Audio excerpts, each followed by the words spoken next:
여러분 안녕하십니까? 경제인사이트 정철진입니다. 한 주간의 경제 이슈를 돌아보는 주간 경제인사이트 12월 넷째 주 경제 키워드 지금 만나보시죠.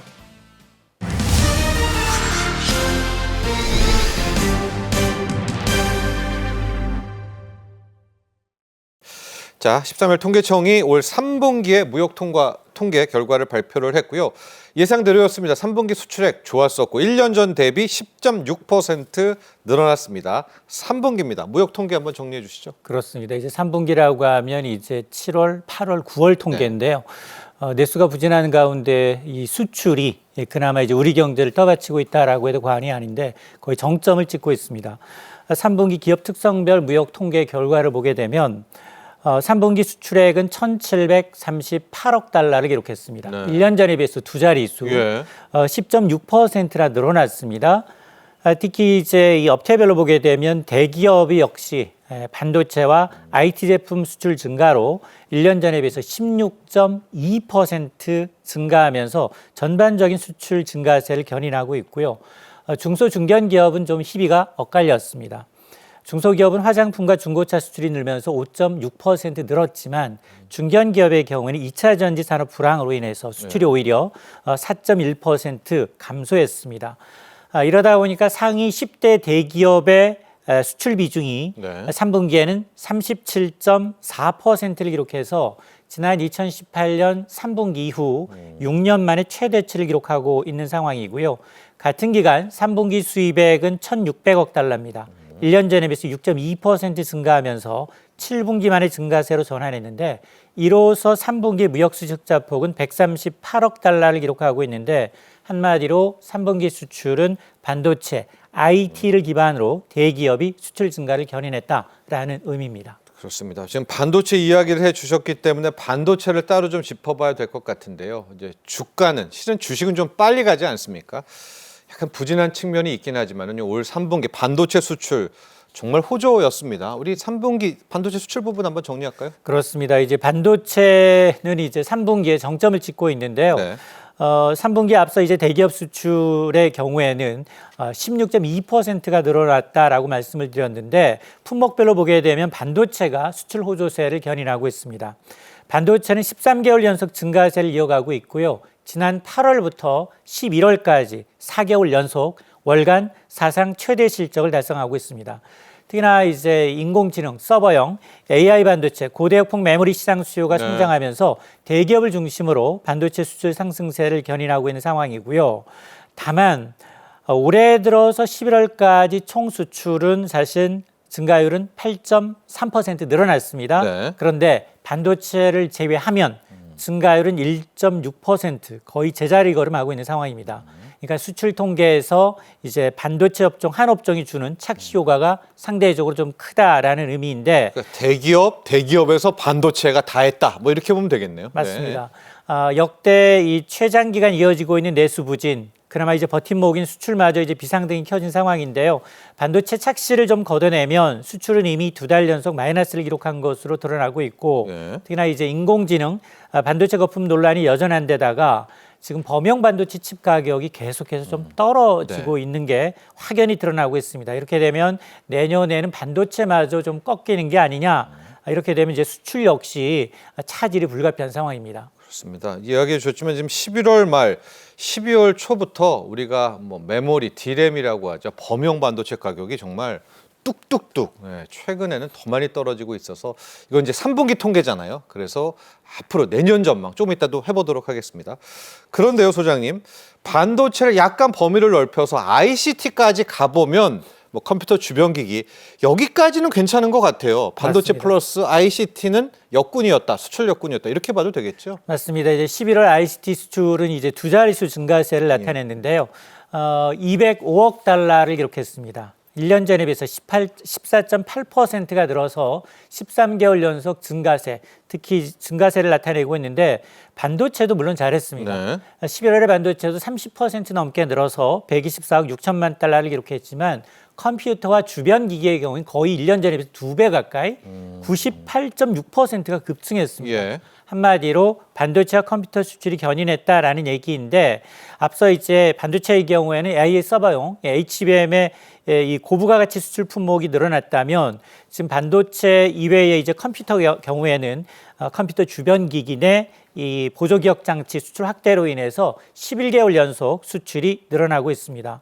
반면에 다소 아쉬운 점은 디스플레이가 한 20% 넘게 수출이 좀 줄었고요. 네. 스마트폰도 6% 넘게 수출이 감소했습니다. 통신 장비도 3.8% 줄어들면서 이 지금 이 ITC 관련 품목 가운데서도 희비가 좀 엇갈리고 있는 상황이고요.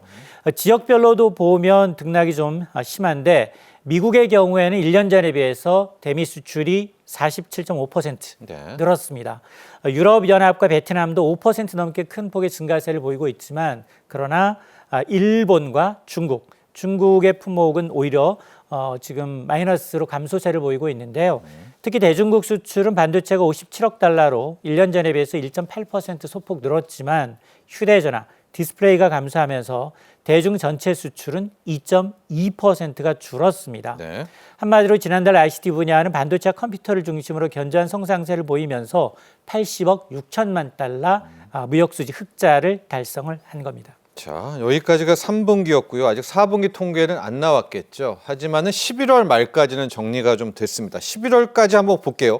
11월 수출입 동향을 좀 보면 무역 수지도 괜찮고 11월까지 누적으로도 지금 수출 실적이 꽤 많이 올라왔습니다. 6,800억 달러가 이제 역대 최대라고 하는데 지금 이제 관건은 6,800억 달러를 또 제치면서 우리가 앞단 7천억 달러 이야기를 했는데 어떻습니까? 지금 11월까지 통계를 보면 올해 수출은 전반적으로 얼마 정도가 될지 좀 예상이 될까요? 그렇습니다. 아마 이제 2022년 우리나라 사상 최대 수출 실적이 6,836억 달러였거든요. 아마 올해는 연간 수출이 2020년 사상 최대를 넘어설 것으로 예상이 되고 있습니다. 말씀하셨던 것처럼 1월부터 11월까지 누적 수출액은 6,222억 달러입니다. 예. 1년 전에 비해서 8.3%가 늘었고요.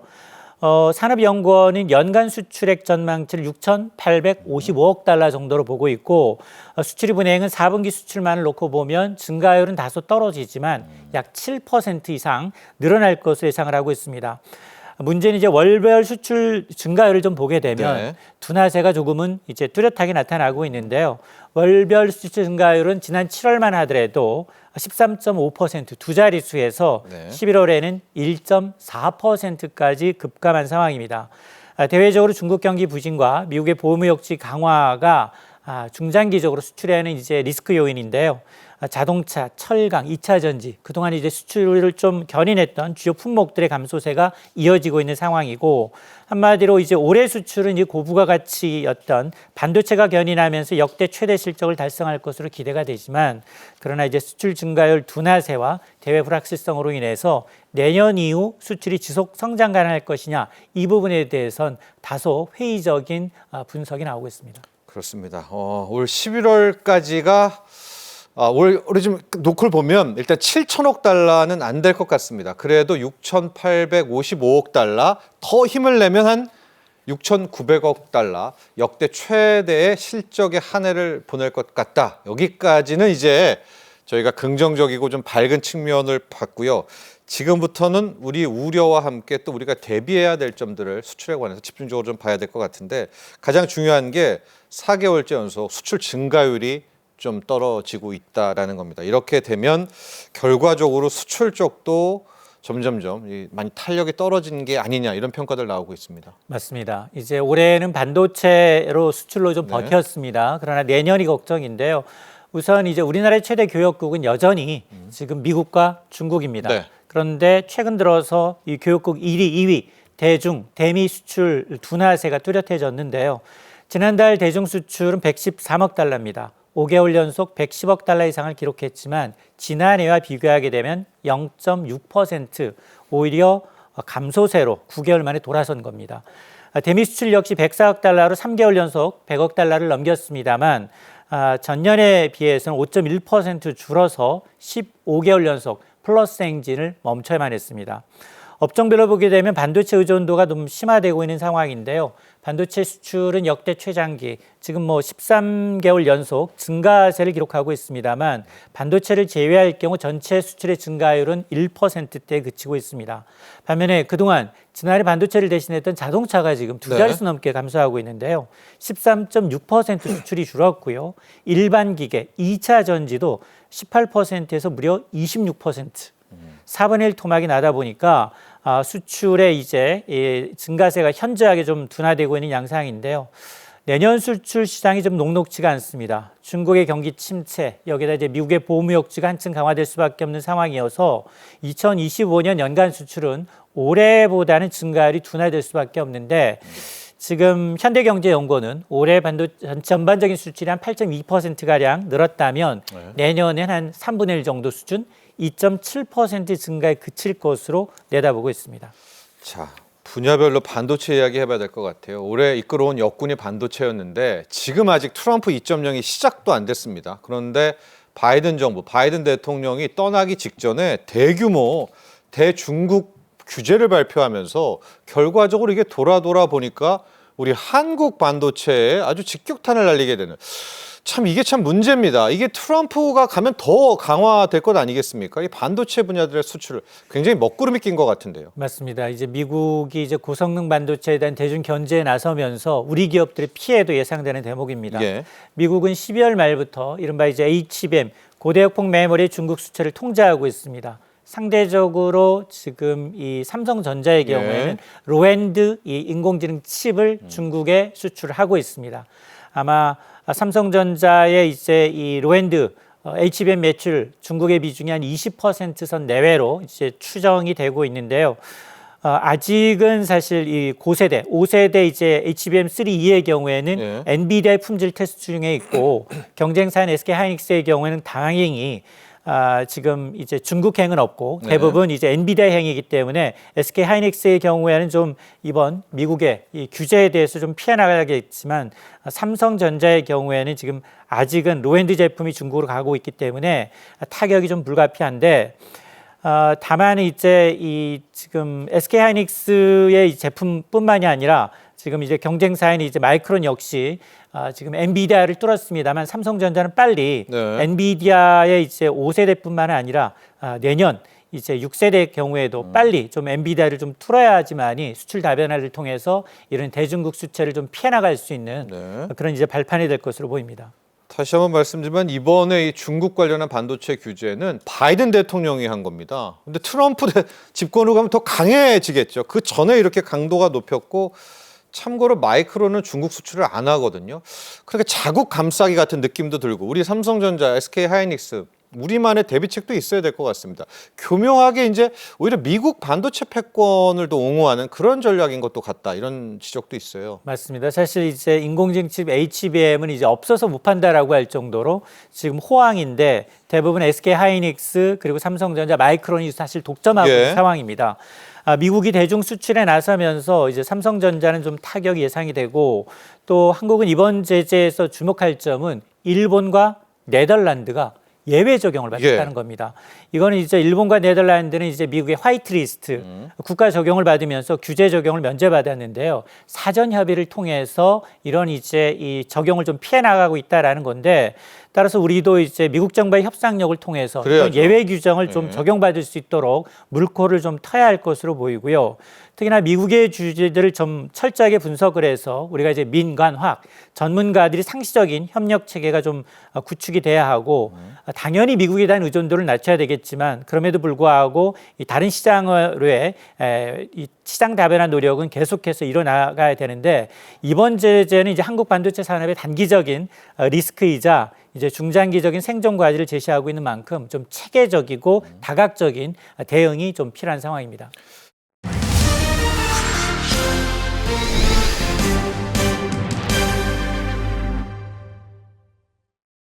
양자, 이게 뭐 헐리우드 무슨 마블 코믹스 영화에나 나오는 이제 공상과학인 줄 알았는데 실제로 이번 주였습니다. 구글이 차세대 양자 컴퓨터 칩 윌로우를 공개를 했고요. 이 칩을 이제 컴퓨터에다 끼면 양자 컴퓨터가 나온다. 이러면서 지금 주식 시장도 양자 컴퓨팅 테마가 정말 뜨겁거든요. 지금 여러분 가장 현존하는 최고의 컴퓨터 프론티어가 푸는 그것도 14년이 걸려서 푸는 문제를 자 이제 윌로우 칩이 들어간 양자 컴퓨터가 풀면 5분입니다, 여러분. 10에 이제 14년이죠. 이게 그럼 몇 조니까? 그러니까 이걸 조 단위로 해도 어마어마한 거 걸리는 거를 이제 5분에 푼다라는 건데 윌로우 얘기부터 하고 우리가 자연스럽게 양자로 넘어가 보도록 하겠습니다. 네, 윌로우. 아하. 예.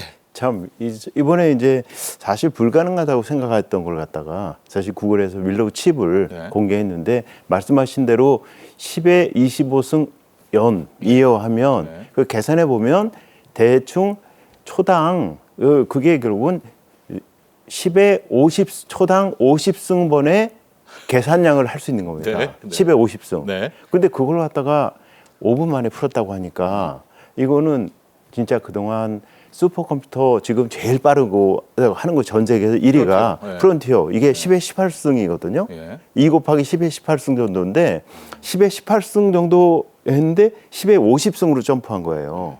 그러니까 지금 이게 단순히 빠른 게 아니라 불가능했던 것을 가능하게 만든 이번에 윌로우 칩입니다. 네. 예. 근데 왜 불가능했을까요? 왜냐면 그 기술이나 이런 것들은 알고 있었지 않겠습니까? 아, 이렇게 하면 양자 칩이 나온다. 근데 이제 양자라고 하는 개념 자체가 네. 사실은 오늘이 12월 18일 아닙니까? 네. 정확하게 1900년도 12월 18일에 나왔어요. 막스 프랑크라는 네.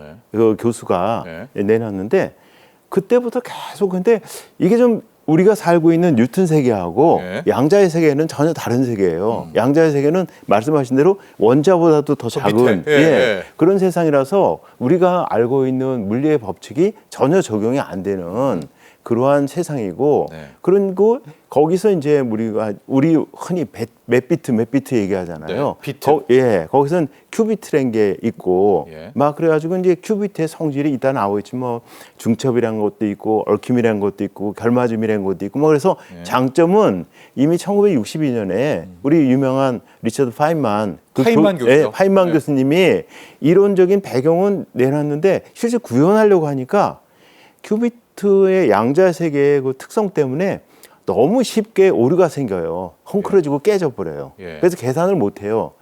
오류가 자꾸 생겨서. 예. 그럼 오류를 갖다가 우리가 빠르게 정정할 수 있는 에러 코렉션이라고 하는데 예. 그것이 실용적인 방법이 안 나왔는데 요번에 처음으로 구글이 에러 코렉션을 갖다가 실질적으로 프랙티컬하게 할 수 있는 방법을 내놓은 겁니다.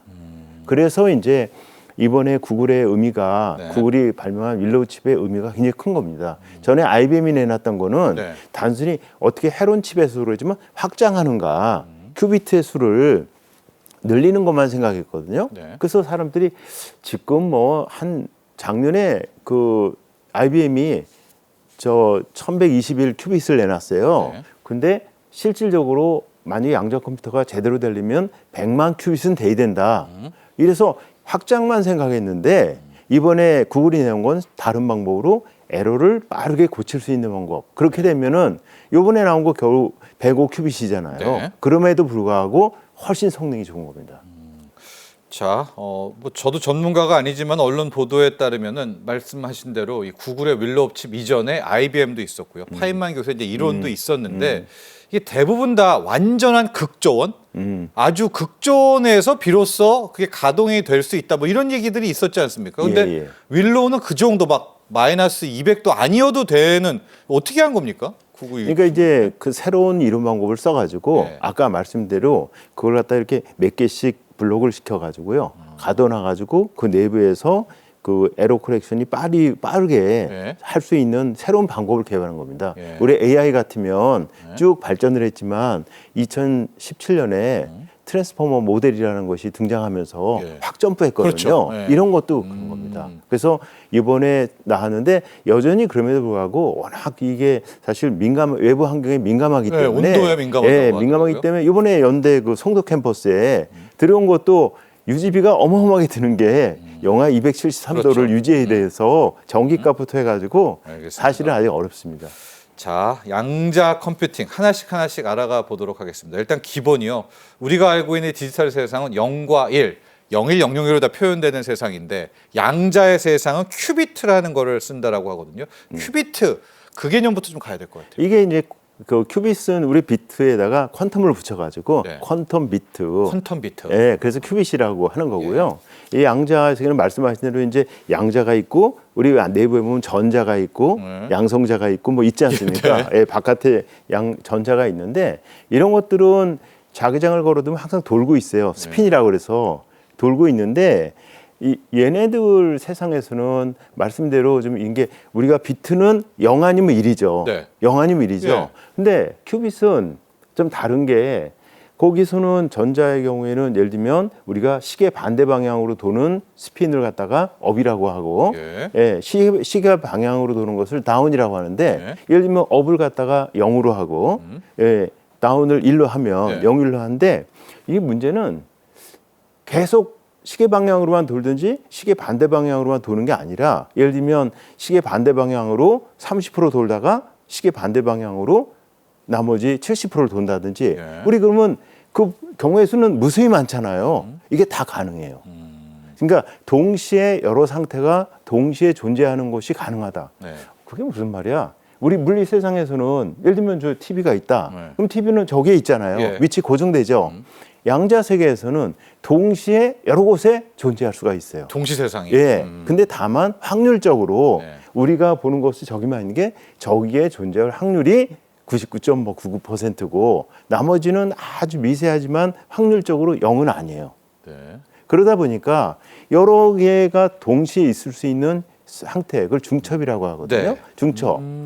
그리고 근데 또 하나 이상한 게 여기서는 상태가 동일한 모드로 있잖아요. 네. 그러면 이것들은 아무리 멀리 떨어져 있어도 서로 영향을 주고받을 수 있어요. 영향을 줄 수가 있어요. 다른 세계지만. 예. 네. 무려 1광년 떨어져 있어도 영향을 줄 수 있어요. 네. 그래서 자기하고 같은 상태에 있는 그런 큐빗에다가 영향을 줄 수 있는 그러한 현상을 얽힘이라고 그래요. 그러니까 이걸 아는 물리 세계에서는 유트물리에서는 있을 수 없는 거잖아요. 일이죠. 네. 근데 양자 세계에서는 중첩과 얽힘 이것이 가능한 세상이라서 네. 좀 이거는 말씀하듯 양자 세계 아니면 우주라든지 이런 데서만 일어날 수 있는 일입니다. 자, 과연 이번에 나온 윌로우 칩도 얼마나 빠르게 대중화될지도 궁금하기도 하고요. 현재 양자 컴퓨터의 시장 규모 또 앞으로의 전망까지도 한번 볼까요?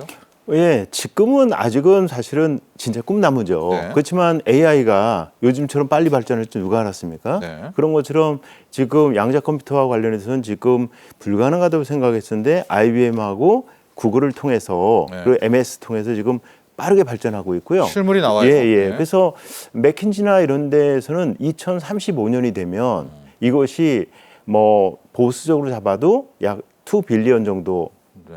2 빌리언 달러가 될 거고 그 다음에 이제 이것이 퀀텀 스프리머시 그래서 양자 컴퓨터를 사용하는 것이 예. 지금의 슈퍼컴퓨터를 사용하는 것보다 더 경제적인 그런 원년을 예. 2035년으로 잡고 있습니다. 자, 2035년, 30년 넘어가면은 앞서 봤지만 이제 2,000조, 3,000조 시장이 됩니다. 통신도 있겠고요, 컴퓨팅도 있겠고, 센서도 예. 있고. 예.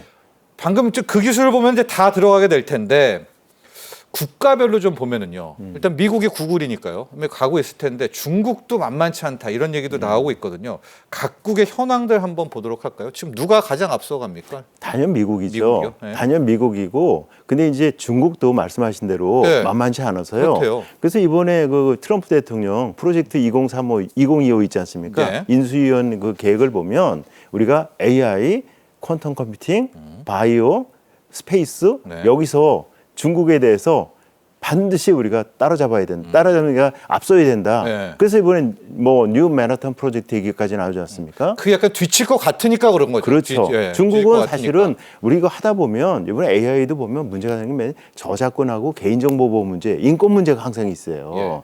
그런데 중국은 그런 거 없거든. 엄청나게 빠른 속도로 나가거든요. 예. 우리 요즘은 생명윤리 그래가지고 여러 가지 실험하는 줄기세포 것도 잘 못하죠. 못하죠. 예. 중국은 막혀요. 그래서 이제 그런 것 때문에 미국이 이거에 대해서 우리가 조금 더 맨하탄 프로젝트 하듯이 과감한 조치를 필요가 있다. 일론 머스크 주장하는 거 딱 맞죠. 우리가 문제인데요. 우리가 지금 뭐 과학기술정보통신부 뭐 여러 것에 나온 거에 따르면은 우리가 좀 약간 좀 뒤처지는 것 같거든요. 주요 12개 나라 중에서는 좀 최하위권인 것 같습니다. 우리가 이렇게 좀 수준도 좀 궁금하고 왜 이렇게 좀 처지게 된 건지도 한번 교수님께서는 어떻게 생각하십니까?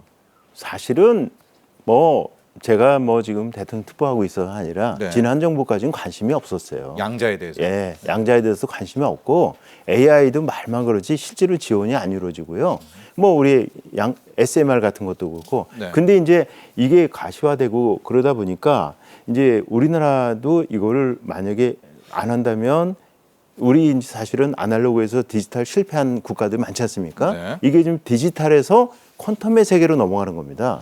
이걸 만약에 하면 이 여기서 뒤처지는 나라는 많이 속된 말로 망하겠구나. 네. 이런 생각이 들어서 정부에서 이번에 이제 AI나 사실 SMR 원자력뿐만 아니라 이 퀀텀 쪽에 굉장히 뭐 여러 가지 지원책도 마련하고 그다음에 조 단위의 돈을 투입하고 있어요. 늦게 출발한 거죠. 그러니까. 근데 이제 네. 아까 말씀하신 것처럼 양자 컴퓨팅뿐만 아니라 양자 통신도 있고 예. 양자 센싱도 있고 예. 다양한 어플리케이션이 있습니다. 예. AI도 왜 프론티어 모델뿐만 아니라 예, 솔루션도 있죠. 어플리케이션이 예. 많잖아요. 우리나라는 제조 강국이잖아요. 우리나라는 제조 강국이기 때문에 여기서도 한국이 통신이라든지 센싱이라든지 제조 쪽에 한다고 하면 글로벌 서플라이 체인에서 우리가 들어갈 수 있는 여지가 있다.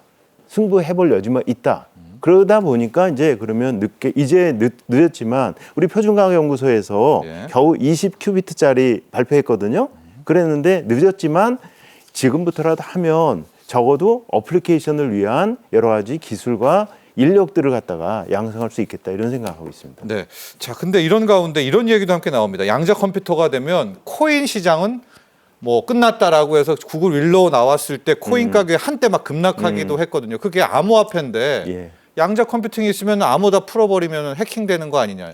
예, 이런 맞습니다. 주장은 어떻게 그 보십니까? 주장은 맞아요? 맞습니다. 애당초가 맞아요? 네. 기존의 어떤 블록체인은 네. 암호에 기반을 두고 있거든요. 그러니까 가만히 있으면 기존의 블록체인은 다 무너집니다. 그런데 그쪽도 가만히 있을 수 없잖아요. 그래서 블록체인 쪽도요? 예, 네. 그래서 이제 포스트 퀀텀 크립토그래피라고 그래서 PQC라고 그래서 미국을 중심으로 해서 양자 컴퓨터가 개발되어도 안전한 새로운 암호 체계 예. 이걸 갖다가 개발하고 있고 올해 이제 전 세계적으로 공모해서 후보자도 4개 나왔고요. 예. 계속해서 사실 상대적으로 창가방패의 싸움이죠. 양자 컴퓨터가 발전하면은 포스트 퀀텀 암호도 계속 발전해서 제가 보기에는 2035년이 돼도 블록체인이 속수무책으로 깨지거나 그러지는 않을 거라고 생각하고 있습니다. 저쪽도 진화한다. 예. 근데 문제가요. 이제 블록체인이나 암호화폐는 또 거기에 암호의 끝판왕일 텐데 기존에 이 정도로 양자 컴퓨터가 강력하다면 우리 웬만한 우리 비밀번호라든가 보안은 그냥 어떻게 됩니까? 이 시장이 더 중요한 거 아닙니까? 우리 현존하는 보안 시장이요. 예, 맞습니다. 그래서 이제 이쪽 우리 정보보호 쪽, 예, 사이버 정보보호 시큐리티 쪽. 쪽에서도 사실은 퀀텀 컴퓨팅 환경하에서 안전한 여러 가지 암호 체계라든지 예. 인증 체계라든지 이거를 개발하고 있죠. 가만히 있을 수 없지 않습니까? 네. 그래서 그쪽 분야가 지금 굉장히 핫한 이슈 중에 하나입니다. 양자 시대에서 정부의 역할, 또 우리 개인의 역할, 기업의 역할 각각 어떤 것들이 있을까? 이걸로 정리해 볼까요? 일단은 정부에서 이 분야가 우리 미래를 결정지을 분야이기 때문에 아까 말씀드린 자체 역량을 확대하고 그다음에 인력을 양성하고 국제 협력을 할 수 있고 네. 그러한 어떤 시스템을 구축하는 거 이건 이번 정부뿐만 아니라 차기 정부, 차차기 정부도 마찬가지고요. 예. 예, 그다음에 개인들도 사실 요즘에 보면 이공대 학생들 의대 많이 얘기하지 않습니까? 거의 의대가 인기 그렇죠. 1위잖아요. 근데 사실은 지금 상황으로 가면 AI가 장착된 로봇이 나오고 의료 AI. 예, 그다음에 퀀텀 컴퓨팅을 통해서 사실 아까 얘기했던 신약 개발 노화의 원인 이런 등등이 순식간에 다 알게 되는데 의사는 뭐 하지? 수술은 로봇이 더 잘하고 영상 판독도 AI 로봇이 더 잘하고 그러니까 현재의 시각으로 미래를 보지 말고 예. 미래 시각으로 현재를 보고 일반 국민들도 특히 젊은 꿈나무 세대들한테 그런 대비를 시켜야 되고 제일 중요한 거는 법 제도가 중요합니다.